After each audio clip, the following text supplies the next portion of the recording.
Hi பிடிஸ், இன்னைக்கு ஒரு சிம்பிளான ஒரு கிரேவி பண்ணலாமா? என்ன கிரேவி தெரியுமா? சன்னா மசாலா. ஒரே மாதிரி குருமா வைக்காம, அதனால இன்னைக்கு டிஃப்ரெண்ட்டாக நினச்சி சன்னா மசாலா தான் பண்ணும். ஸோ வாங்க எப்படி பண்ணுறதுன்னு பார்க்கலாம். ஃபஸ்ட்டு நான் வந்து சுண்டல் நைட்டே ஊற வச்சுக்கிட்டேன். அதனால் நீங்களும் அந்த மாதிரி ஊற வச்சுக்கோங்க. அப்போ தான் வந்து நல்லா வேகும். 2 விசில் 3 விசில்லே. ஸோ ஊற வச்சுக்கோங்க.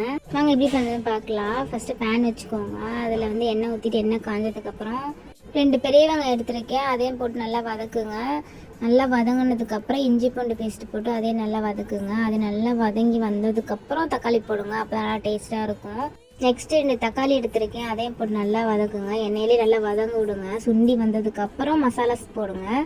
மிளகாத்தூள் 1 ஸ்பூன், மல்லித்தூள் 2 ஸ்பூன், கறி மசாலா 1/2 ஸ்பூன் போட்டுக்கோங்க. மஞ்சத்தூள், உப்பு தேவையான அளவு போட்டு நல்லா வதக்குங்க. நல்லா வதங்கி வந்ததுக்கப்புறம் நம்ம ஊற வச்ச சுண்டலை போட்டுக்கோங்க. சுண்டல் போட்டு நல்லா வந்து கொதிட்டோம். அது கொதிக்கிற கேப்பில் ஒரு தேங்காய் மசாலா அரைச்சிக்கலாம்.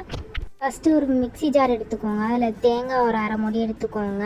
கீரி எடுத்துக்கோங்க. சிறுவி எடுத்துக்கோங்க. அதில் முந்திரி ஒரு 5 போட்டுக்கோங்க. கொஞ்சோண்டு கசகசா போட்டு நல்லா நைஸாக அரைச்சிக்கோங்க.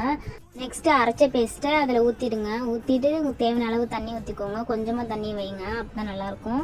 உப்பு எல்லாமே இருக்கான்னு கரெக்டாக பார்த்துட்டு நீங்கள் குக்கர் மூடிடுங்க. 2 விசில் வச்சுட்டு இறக்கிட்டிங்கன்னா குருமா ரெடி. உங்களுக்கு தேவை கொஞ்சோண்டு கருவேப்பிலை கொத்தமல்லி போட்டுக்கோங்க. நல்லாயிருக்கும் ஃப்ளேவர்.